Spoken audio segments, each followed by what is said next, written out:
श्री स्वामी समर्थ। महाशिवरात्रीची कथा। महाशिवरात्रीची ही कथा अतिशय परमपावन आणि पवित्र आहे। या कथेचं श्रवण किंवा वाचनाने नकळत घडलेली सर्व पापे नष्ट होतात, अशी ही दिव्य कथा आज या व्हिडिओमध्ये मी तुम्हाला सांगणार आहे। त्या अगोदर तुम्ही चॅनलवरती नवीन असाल तर चॅनलला सबस्क्राइब करा, कमेंटमध्ये ओम नमः शिवाय अवश्य लिहा, श्री स्वामी समर्थ अवश्य लिहा।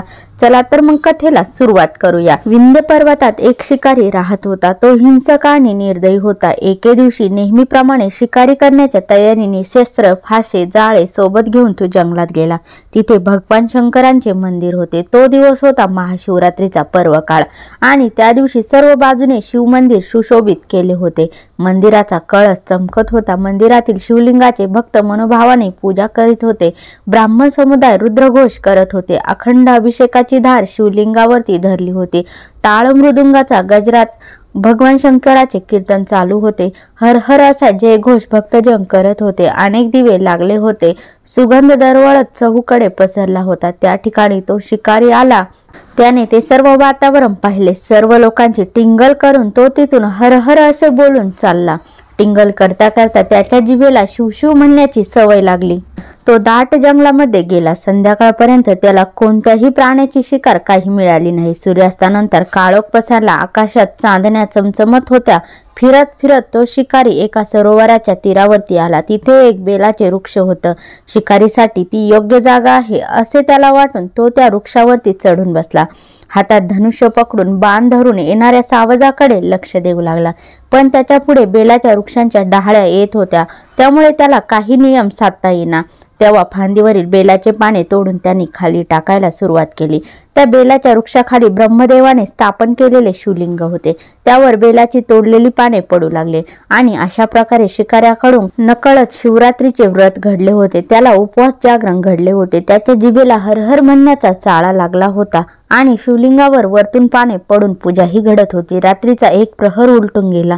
त्या सरोवराच्या काठी एका गर्भिणी सुकुमारी हरिणी पाणी पिण्यासाठी आली। तिला दुरूनच दिसले साक्षात मृत्यूचे रूप घेऊन शिकारी आपल्यावरती बाण रोखून बसला आहे। तेव्हा ती मनुष्यवाणीने त्या शिकाऱ्याला म्हणाली, हे महापुरुषा, एक रथ भरून छोटे जीव मारले तर एक हरिण वधाचे पातक, 100 हरिण वधले तर एका बैलाच्या हत्येचे पातक, 100 बैले मारले तर एका गौहत्येचे पातक, 100 गौहत्या केली तर एका ब्राह्मणाच्या वधाचा दोष, 100 ब्राह्मण वधाचे पातक म्हणजे एक स्त्रीवध आणि 100 स्त्रियांचे हत्येचे पाप एका गुरु हत्येच्या पापापेक्षा शतपट असते। तरीही माझा अपराध नसताना माझ्यासारख्या गर्भिणीला मारू नकोस। माझ्या उदरातील निष्पाप कोवळ्या जीवाचा वध करून दोष घेऊ नकोस। मनुष्यवाणीने त्या बोलणाऱ्या हरिणीला पाहून शिकाऱ्याला आश्चर्य वाटले। तो म्हणाला, मनुष्यवाणीने बोलून तू एवढे शास्त्र कसे काय सांगते? माझ्या कुटुंबातील लोक माझ्यावर उदरनिर्वाहासाठी अवलंबून आहेत। ते आज दिवसभर माझ्यासारखेच उपाशी आहेत। तरी सुद्धा तुझ्याशिवाय माझ्या अंतःकरणात करुणा उत्पन्न झाली। तू पूर्वी कोण होतीस? तुला एवढे ज्ञान कुठून मिळाले? ते सर्व काही मला सांग। हरिणीने बोलायला सुरुवात केली। ती म्हणाली, पूर्वी देव दानवांनी केलेल्या समुद्र मंथनातून जी 14 रत्ने निघाली त्यात मी एक ब्राह्मण नावाची अप्सरा म्हणून निर्माण झाली। माझ्या रूपावर देव ऋषी अनुरुक्त झाले। त्यांचे मनोरंजन करणे माझे काम होते। स्वर्गातील दिव्य भोग भोगून सौंदर्याने उन्मत्त होऊन शिवभजन, शिवरात्र, सोमवार, प्रदोष व्रत वगैरे सर्व काही सोडले। अमृतपान सोडून मद्यपान करू लागले। देवांचा संग सोडून हिरण्य नावाच्या राक्षसाजवळ राहू लागले।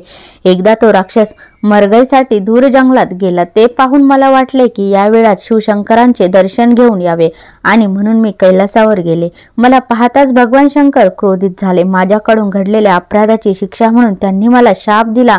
तू अत्यंत पापिनी असून मृत्यूलोकात हरिणी म्हणून जन्म घेशील। तुझ्या सख्यांनाही हाच जन्म मिळेल। हिरण्य राक्षस मृग होऊन तुमचा पती होईल। तो शाप ऐकून मी भयभीत झाले आणि श्री शंकरांच्या चरणी क्षमायाचना करून ओशाप देण्याची विनंती करू लागले। तेव्हा त्या दयाळू भोळ्या शंकराने तेव्हा मला ओशाप दिला। 12 वर्ष झाल्यानंतर तुम्ही तात्काळ माझ्या चरणी याल। त्याप्रमाणे मला मृग योनीत जन्म मिळाला। मी गर्भिणी असल्याने प्रस्तुती काळ जवळ आला आहे। तेव्हा मी ठिकाणावर जाऊन आपल्या पिलाला जन्म देऊन येते। त्यानंतर तू माझे प्राण घेतले तरीही चालतील। शिकारी म्हणाला, तुझ्या गोड बोलण्यावर माझा विश्वास नाही। खोटे बोलून हर तऱ्हेने प्राण वाचवावा हे प्राण्यांनाही कळते। तेव्हा तू महापापाचं उच्चारण करून शपथ घे, मग मी तुला जाऊ देतो। तेव्हा ती हरिणी म्हणाली, मी जर खोटं बोलत असेल तर ब्राह्मण कुळात उत्पन्न होऊन जो मनुष्य वेदशास्त्र शिकत थकत नाहीत, संध्या करत नाहीत, सत्य पवित्र यांच्यापासून वर्जित असतो, त्याचे पातक माझ्या माथी पडो. वेदांची विक्री, परफेडा दानात विघ्न, गुरु शिव शिव यांची निंदा करणाऱ्यांची, यतीची निंदा, द्वैतमताचा प्रचार करणाऱ्यांचे, त्याचप्रमाणे देवळात पुराण ऐकताना पान चढवणारे, देवळात स्त्री बरोबर व्याभिचार करणाऱ्यांचे पाप मला लागो. असं ती म्हणाली. ती पुढे म्हणाली, जे दुसऱ्यांचे वर्मे काढतात ते या जन्मी कावळे होतात. विद्या असून जे लोक शिष्यांना देत नाहीत ते पिंगळाच्या जन्माला जातात. जे ब्राह्मण अनुचित दान घेतात त्यांना पूर्वजन्मात गंडवाळ होतात. जे दुसऱ्यांच्या गायी पळवून आणतात ते या जन्मी अल्पायुष्य होतात. जो राजा प्रजेला त्रास देतो तो वाघाच्या किंवा सापाच्या जन्माला जातो. जो साधूला छळतो त्याचा निर्वंश होतो. ज्या स्त्रिया व्रत नियम करतात, घरात धान्य असून पतीला जेवायला घालत नाहीत त्यांना वाघाचा जन्म येतो. ज्या कुरूप म्हणून पतीचा त्याग करतात त्या पुढील जन्मी बालविधवा होतात. तेथेही व्याभिचार होऊन शेवटी वैश्य होतात. पतीची निंदा करणाऱ्या दासी किंवा कुलटा होतात. आई वडिलांना छळणारे माकड होतात. सासू सासऱ्यांना त्रास देणारे निसंतान होतात. ही हरिणी त्या शिकाऱ्याला म्हणाली, तुला वचन देऊन मी जर नाही आले तर ही सर्व पापे मला लागो. मी खोटे बोलले तर शिवपूजेचा अपहार केले असे होईल. तिचा तो निर्धार आणि शपथ ऐकून शिकाऱ्याच्या मनात विश्वास निर्माण झाला. तो तिला म्हणाला, हे पतिव्रते, तू आता जा, पण रात्र संपताना परत ये. तू पुण्यवंत होऊन शिवपदात जाशील असा आशीर्वाद देऊन आणि पाणी पिऊन हरिणी तिथून निघून गेली. शिकारी पुन्हा बेलाची पाने तोडून खाली टाकू लागला. आता 2 प्रहर रात्र झाली आणि शिकाऱ्याचे 7 जन्माचे अर्धे पाप जळून गेले. शिकारी शिवस्मरण करत होता.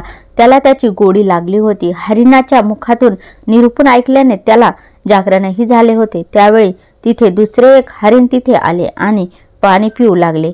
तिला पाहून शिकाऱ्याने धनुष्यबाण सज्ज केला. ते पाहून हरिणी म्हणाली, शिकाऱ्या, माझ्यावरती दया कर. पतीला भेटण्याची मला ओढ लागली आहे.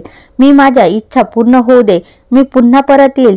तिला मनुष्यवाणीतून बोलताना पाहून शिकाऱ्याला नवल वाटले. ही हरिणी सुद्धा ज्ञानी दिसते असा विचार करून तुम्हाला सर्व शास्त्रार्थ माहीत आहे. तुमचे जीवन धन्य आहे. तेव्हा शपथ घेऊन जा असं तो शिकारी म्हणाला. त्यावरती हरिणी म्हणाले, मी असत्य बोलत असेल तर विहिरी, तळे, सरोवर, देवांचे मंदिर भग्न करणारा, गुरुची निंदा करणारा, मद्यपी, दुराचारी, युद्धातून पळून जाणारा, क्षत्रिय, दुसऱ्यांच्या उपजीविकेचे साधन नष्ट करणारा, ग्रंथांची वेदशास्त्रांची निंदा करणारा, संत भक्त यांचे द्वेष करणारा, हरिहर चरित्राचा अव्यवहार करणारा, दुराचारी, दुष्ट स्त्री या सर्वांची पापे मला लागो. आपला मुलगा, आपली सून सौजन्याने वागत असताना सुद्धा जे त्यांना उगाच छळतात ते कुरूप आणि दरिद्र होतात. आपसात वैर करणारे भाऊ मासे होतात. गुरुचा द्वेष करणारे संपत्तीहीन होतात. वाटसरूचे वस्त्र लुटणारे अतिशूद्र होऊन प्रेत वस्त्रे वापरतात. तपस्वी म्हणून अनाचार करणारे सुरवंट होतात. कन्या विक्री करणारा हिंस प्राणी होतो. पतिव्रतेला छळणाऱ्यांचे घर फुटते. ब्राह्मण असून मद्य पितो, प्राशन करतो, तो नाश पावतो. ब्राह्मणाचा अपमान करणारा ब्रह्म राक्षस तर उपकार न स्मरणारा क्रमी होतो. ग्रहणात जेवणाऱ्याला पित्त, मुले पळवून विकणाऱ्याला कोळी होतो. गर्भपात करणारी स्त्री वांज होते. देवालय पाडणाऱ्याचे हाडे मोडतात. अपराध विना पत्नीला शासन करणाऱ्याला अर्धांग वायू होतो. ब्राह्मणाचे अन्न पळविणाऱ्याचा निर्वंश होतो. ब्राह्मणाला काठी मारणाऱ्याच्या अंगातून कळा येतात. संतांशी वाद घालणारा याचे दात मोठे होतात. गुरु, संत, माता पिता यांचा अपमान करणारा तोत्रा, देवाजवळील वृक्ष तोडणारा पांगळा होतो.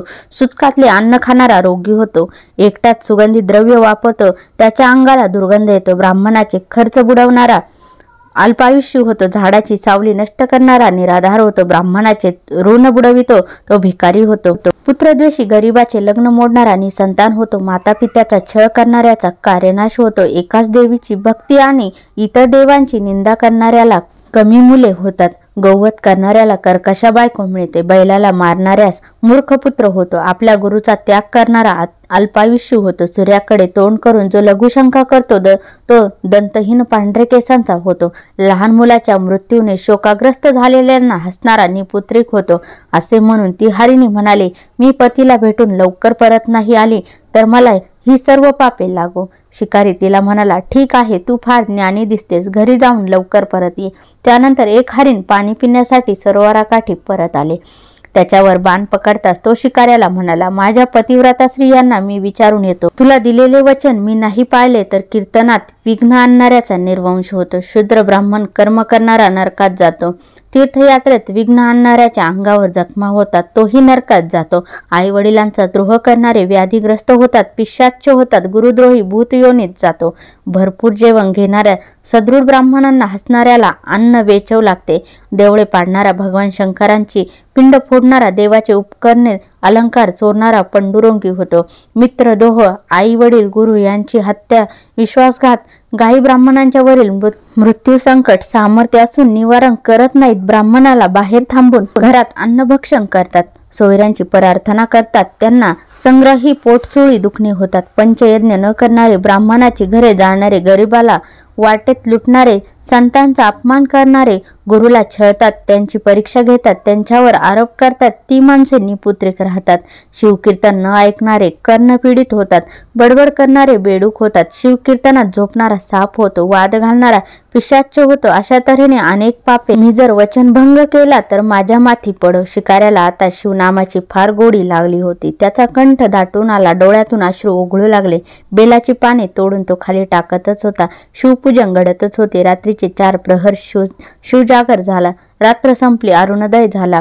डोळ्यासमोर तिसरी हरिणी आली. आपण हिला तरी मारावे असा विचार शिकाऱ्याच्या मनात आला. तोच हरिणी मनुष्यवाणीने बोलू लागली, व्याधा, तू मला मारू नकोस. घरी माझे बाळ आहेस, त्याला स्तनपान देऊन मी परत येते. मी वचन मोडले तर मला अनेक पापे लागो. आता ही कोणतं शास्त्रार्थ सांगेल. याशा कुतूहलाने शिकाऱ्याने तिला, तू काहीतरी शपथ घेऊन जा असे म्हटले. हरिणी म्हणाली, गवत जाणारा, गावाला आग लावणारा, गौ ब्राह्मणांचे पाणी अडवणारा क्षयरोगी होतो. ब्राह्मणाची घरे हिसकावतात, त्यांचे पूर्वज नरकात पडतात. आई मुला, पती पत्नींमध्ये भांडणे लावणारे, देव ब्राह्मण यांना वंदन न करणारे, कठोर बोलणारे, त्यांचे हातपाय तुटतात. चोरटी नजर ठेवणाऱ्यास नेत्ररोग होतो. पुस्तके चोरणारा मुका होतो. भक्तांची निंदा करणारे मुखाचे रोग भोगतात. आई वडिलांना ताडण करणारे लोळे होतात.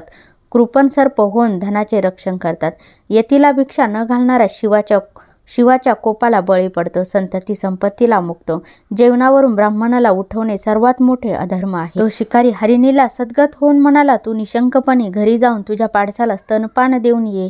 त्यापैकी पहिली हरिणी प्रस्तुती झाली. दुसरीने पतीची भेट घेतली. मग हरिणी आणि ती हरिणी आणि त्यांची पाडसे शिकाऱ्याकडे आले. माझी शिकार पहिली कर असे म्हणू लागले. त्यांचे ते बोलणे ऐकून परस्परांवरचे प्रेम, त्यागाची भावना, शिकाऱ्याच्या अंतःकरणात करुणा उत्पन्न झाली. तो झाडावरून उतरून खाली आला आणि हरिणीच्या पाया पडला. तो म्हणाला, तुमच्या मुखातून निरूपण ऐकून माझे जीवन पावन झाले. आता तुम्हीच माझे माता पिता आणि गुरु आहात. संसार लटका आहे. शिवपदी पोहोचण्याची मला ओढ लागली आहे. आणि असे म्हणताच क्षणी आकाशातून विमान आले आणि त्या शिवगण बसलेले होते. सर्व देव फुलांचा वर्षाव करू लागले. हरिणाची शरीरे दिव्य झाली. शिकारी त्यांना नमस्कार करीत शिवहार मंत्र म्हणू लागला. त्याचा देह दिव्य शिवगणासारखा झाला. हरिणासह सर्वजण विमानात बसले. देव शिकाऱ्याची प्रशंसा करू लागले. शिकारी शिवपदी पोहोचला. हरिणांना तारामंडळात स्थान मिळाले. ही महाशिवरात्रीची कथा श्रवण केल्याने सर्व पापे नष्ट होतात. ही कथा ऐकणारा खरोखरच पुण्यवंत आणि धन्य होतो. अशी ही महाशिवरात्रीची पुण्यवन कथा.